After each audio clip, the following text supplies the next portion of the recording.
The story opens in the South Pacific Ocean, where a massive and technologically advanced Russian research vessel named Akademik Vladislav Vulkoff is shown communicating with the Mir space station.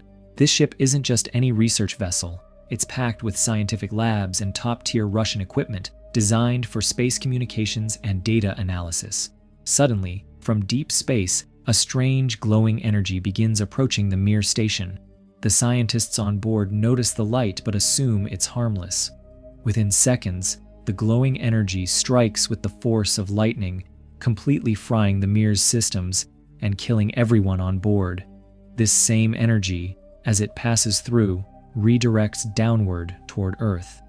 On Earth, the crew aboard the Vulkoff suddenly loses contact with the Mir. Confusion turns into chaos when the ship's systems begin to malfunction. A massive electrical surge shoots down from the sky, striking the Vulkoff's antenna and severely damaging the ship. One of the scientists, Nadia, notices that their computer systems are being overtaken, data is being stolen, and the entire system seems to be hijacked. But what happens next is left unexplained, creating a chilling sense of mystery. 7 days later, we're introduced to a battered tugboat named Sea Star, navigating the same dangerous waters. The crew is struggling to tow a massive cargo barge through a violent storm. Waves crash hard, flooding the barge and threatening to sink both vessels.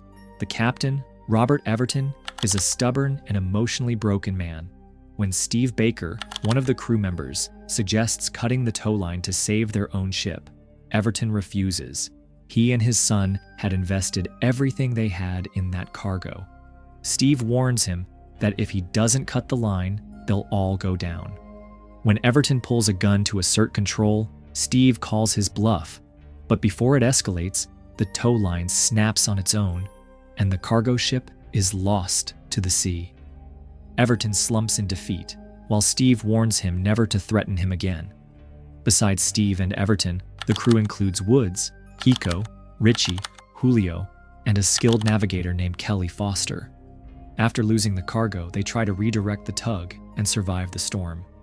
The next morning, the damage becomes clear. The tugboat is taking on water. They discover a hole in the lower hull, and with no quick fix in sight, they radio for help. But being far out at sea, no response comes. Just then, they spot a massive ship on the radar. It's the Vulkoff. The crew tries multiple times to establish radio contact with the vessel, but receives no response. Despite the silence, they decide to approach the ship, hoping to find help or resources. The lack of communication feels eerie, but they proceed toward it anyway. Everton, on the verge of giving up due to financial ruin, changes his mind when told about the derelict ship. According to maritime law, salvaging an abandoned vessel can entitle the finders to a portion of its value. Considering the size and purpose of the Vulkoff, the crew calculates they could each walk away with $4 million. While everyone except Foster is excited by the idea of becoming rich, Foster remains skeptical. Why would such a highly advanced ship be left completely abandoned?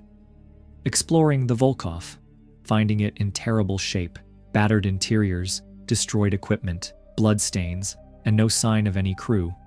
The ship is dead silent, its power completely out. Foster guesses that lightning may have hit the vessel, but then raises a chilling question. Where are the bodies? Everton, seeing the opportunity for wealth, orders the crew to bring the ship back to a nearby port. Steve and Julio work to restore the ship's power, and soon the Vulkoff flickers back to life. But something's wrong. Foster notices that the ship's computers are operating on their own, even though no one is at the controls. She reports it to Everton, but he dismisses her concerns. Meanwhile, security cameras across the ship are active, and someone, or something, seems to be controlling them. Just as the crew prepares to maneuver the Vulkoff, its anchor mysteriously drops, crashing down on their tugboat and damaging it beyond repair. In the chaos, Hiko's leg is injured, and Steve jumps into the water to rescue him. They bring him aboard the Vulkoff, shaken and unsure whether the anchor dropped by accident or if someone is on board. As soon as the incident happened, Steve rushed up to the deck, but Julio was still down in the engine room. Steve quickly contacted him, letting him know that their tugboat had sunk. and warned him that there might be someone else on board this mysterious ship. He told him to lock the doors securely. Steve was furious about what had happened, but despite his anger, he and the crew continued following the original plan, just as the captain insisted, to take this abandoned vessel to a nearby port and claim it. Meanwhile, Hiko was taken to the medical bay, where Foster began treating the injuries on his leg. But just then, something completely unexpected happened. One of the lockers in the room creaked open, and a masked woman suddenly stepped out, firing a gun at them. Luckily, none of the crew got hit. Seizing the moment, Steve tackled her and knocked her out cold with a blow to the head. When the captain found out there was someone alive on board, he wasn't pleased at all. Because according to maritime law, if even one person is alive on a ship, it's no longer considered abandoned, which meant no salvage rights, no millions, no payout. The crew searches the woman's bag and finds several weapons inside. That immediately raises serious questions. Why is she the only one alive on this massive ship? And what happened to the rest of the crew? Meanwhile, down below, Richie and Woods stumble upon what looks like a full-blown weapons storage area. Richie, who once served in the military, recognizes the importance of what they've found. Without hesitation, he grabs as many weapons as he can carry. As they explore further, they come across a missile room, an eerie, high-security area that gives Woods the chills. He's clearly uncomfortable and wants to get out of there fast, but Richie is too curious. He wants answers. He wants to know exactly what happened here. Suddenly, they hear something. A mechanical sound echoes through the hall, and a small, electric-powered robot rolls past them. Startled, Richie instinctively opens fire and destroys it. They push ahead and reach a chamber unlike anything they've seen. Machines everywhere, all working, but without a single human in sight. What's worse, these machines seem to be functioning entirely on their own, assembling parts, moving like they're on a mission. Some of the robots even appear to be made using human tissue. It looks like some kind of terrifying experiment or secret project is going on here. As they try to take in this strange and disturbing sight, Richie shuts off the main power to the area. But moments later, the systems power back on by themselves. And then, out of nowhere, a small robotic device armed with a nail gun starts firing at them. Richie dives out of the way just in time, but Woods isn't so lucky. A nail shoots straight into his shoulder. Panicked, they open fire in every direction and rush to escape the room as fast as they can. After seeing the unconscious woman who had attacked them earlier, Steve started to worry. If she was here, there could be others too. He quickly warned Julio to lock the doors and stay alert. But then, Steve lost all contact with him. What Steve didn't know was that while Julio was in the control room, he noticed a bunch of electrical wires disappearing into a dark hole in the floor. Curious, he went to check it out. But the moment he leaned in, something reached out from the darkness and dragged him in. Back on deck, Steve told Richie and Woods to meet him in the control room. But when they arrived, he was shocked to find Woods badly injured. They reached the door, but what Steve saw left him stunned. The control room door had been welded shut from the outside. There was no way in. Julio was nowhere to be seen. Before they could process what was happening, they saw a shadowy figure in the distance. And suddenly, gunfire erupted. Steve, Richie, and Woods dove for cover, narrowly avoiding being shot. They scattered, hiding wherever they could. Meanwhile, the masked woman from earlier had regained consciousness. Her name was Nadia, a scientist we briefly saw during the film's opening sequence. Still shaken and hungry after being stranded for over a week, Nadia immediately warned the others. Shut off the ship's power, or everyone's in danger. But no one understood what she meant. All she could think about was food. She was starving and exhausted. While she devoured whatever was available, the captain pressed her for answers. "Where's the rest of your crew?" Nadia looked at him and said bluntly. "They're all dead." She insisted again. "Cut the power. This thing needs electricity to survive." Confused, the captain asked, "What thing are you talking about?" And that's when Nadia said something that sounded completely insane. It came from the Mir space station. The captain immediately dismissed her as delusional, but Nadia wasn't lying. When she got a chance, she shoved the captain and ran. Foster chased after her and managed to catch her a short distance away.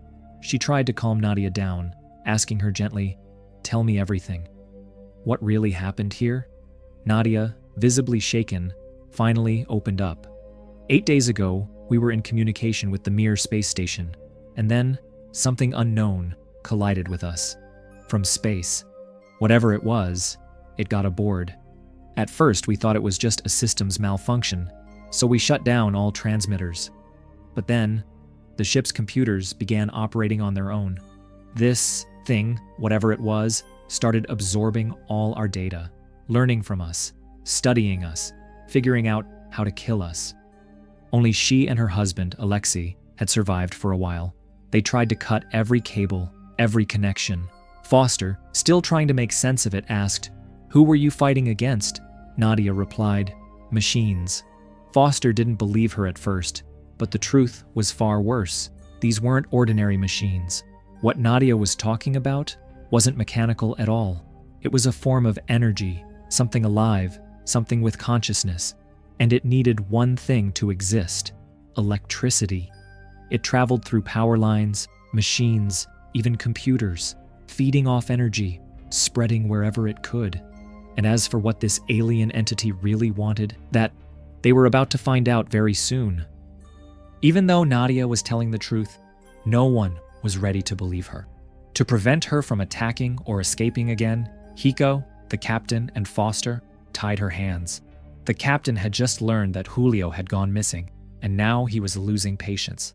Furious, he pointed a gun at Nadia and threatened her, demanding to know where his crew member was.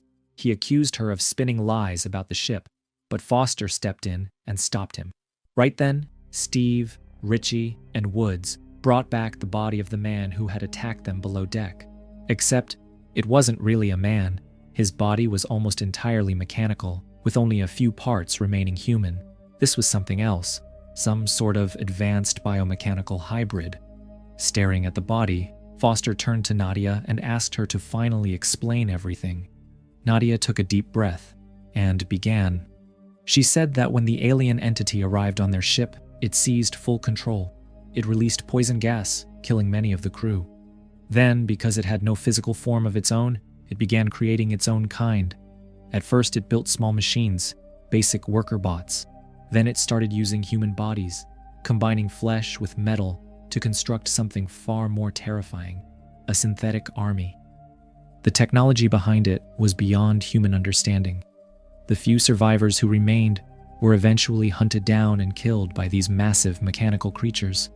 Only Nadia and her husband, Alexei, managed to survive for a while. They knew that if this energy-based life form ever escaped the ship and entered Earth's systems, it would destroy the entire planet, just as it had destroyed this vessel. And the body lying in front of them? That was Alexei, Nadia's husband. But the captain refused to believe any of it. He claimed that Nadia and her team had been conducting twisted experiments on humans, and now that everything had gone wrong, she was trying to cover it up. Nadia, holding back tears, simply said, "That's my husband's body. Why would I lie?" Before they could argue further, a violent storm began to approach. If they wanted to survive, they needed to get the ship moving, and fast. But the engines were still offline, so they all headed below deck to restart them. But just as they reached the lower levels, a massive machine attacked. That's when they saw Julio. Except he wasn't himself anymore. His body had been fused with metal and wires. He'd been turned into a cyborg. In the attack, Woods was killed brutally. They rushed to the communications room, hoping to send a distress signal. But Nadia and Alexei had previously destroyed the transmitters to prevent the alien from spreading its signal. Richie tried to fix the equipment, but the captain suddenly smashed it, revealing his real intentions. He wanted to bring the ship in himself and claim the reward. He didn't care that everyone's lives were in danger. That was the final straw. Foster punched him hard and declared, "You're not the captain anymore." Nearby, Richie noticed a working computer. He realized that if this alien was everywhere in the ship, maybe they could talk to it, figure out what it actually wanted.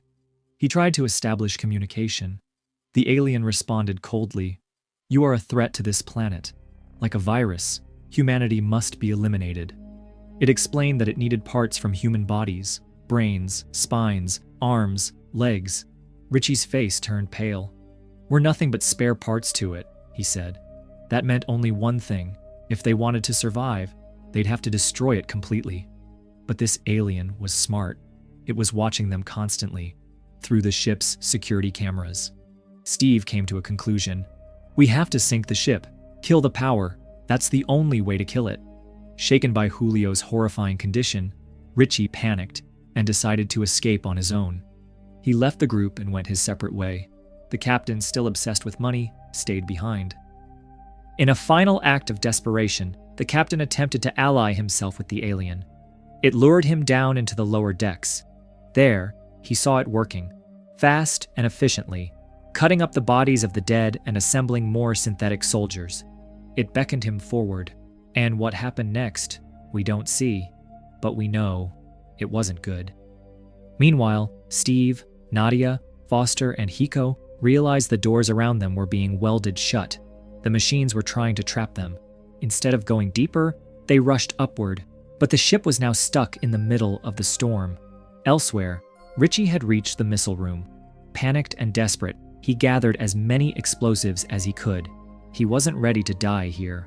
During the chaos, Hiko was killed too. And then, the captain returned, but he wasn't human anymore. He had been transformed into one of them. He attacked the remaining crew. The three of them fought back with everything they had, and finally, Nadia managed to plant a grenade inside the captain's mechanical body. Seconds later, he exploded.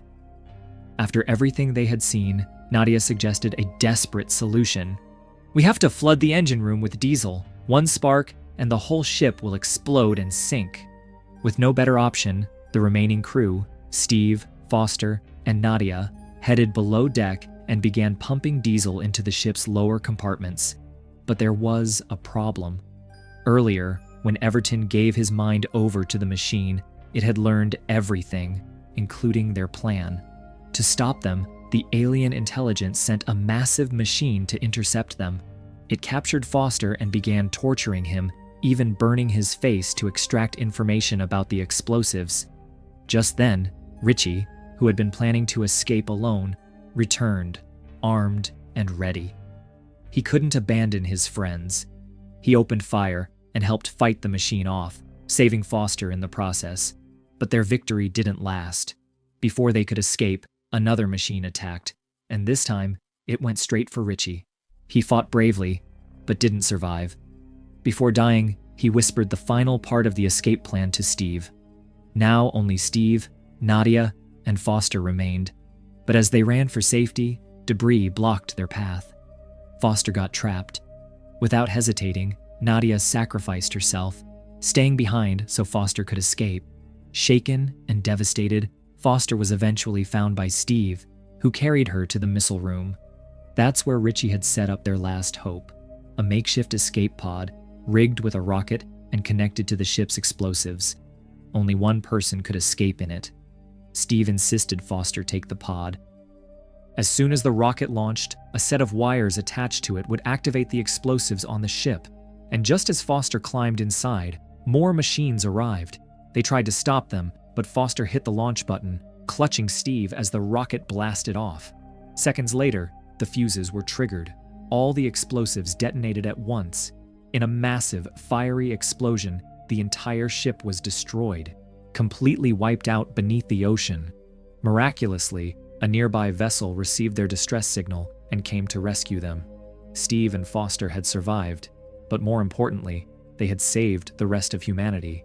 Because if that alien energy had escaped into the world, it would have turned Earth into the same nightmare this ship had become. And that brings us to the end of the film. The concept of the alien entity in this movie is truly fascinating.